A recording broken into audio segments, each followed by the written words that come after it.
There was a moment just past midnight, when they were seen walking hand in hand along the quiet stretch near Clark Quay, the city lights bouncing softly on the river. No cameras, no entourage, just two people lost in their own world, whispering things only they could understand. That night something changed. Not just for them but for everyone who had been watching their story unfold. Not on screen this time but in real life. David Licauco and Barbie Forteza have always had an undeniable chemistry, one that fans quickly picked up on since their first project together. But in the last few weeks, the energy between them has shifted, gentler, quieter, more real. Rumors are one thing, but sometimes it's the silences that speak volumes.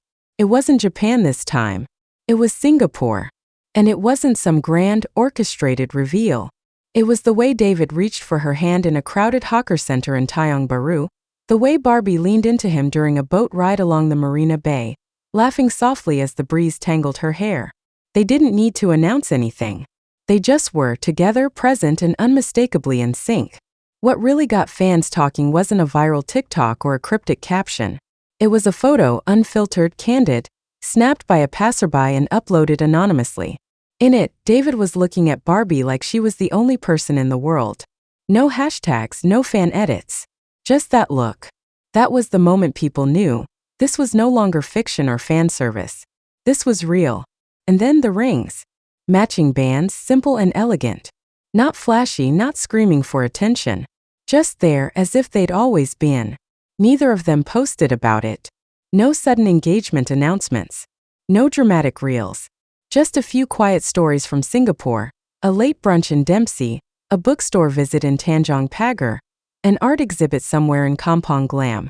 Each post seemed normal enough until eventually fans noticed the rings. And once they did, there was no stopping the speculation. Still, the two have remained silent. Nothing confirmed. Nothing denied. And maybe that's the point. Maybe this part of their story isn't meant for the public. Maybe it's something they're keeping for themselves. A rare piece of privacy in a world that constantly demands to know everything. But if you've been watching closely, you'd see it. In the way David softens when she speaks. In the way Barbie always seems to look for him in a crowd. It's not about grand gestures or viral moments. It's about the quiet love, the kind that grows in between stolen glances and shared silences. Whatever they are, wherever this leads, one thing is clear. It's no longer just a storyline. It's something deeper, something real. And for those who followed them from the beginning, it's a love story worth rooting for. Not because it's perfect, but because it's theirs.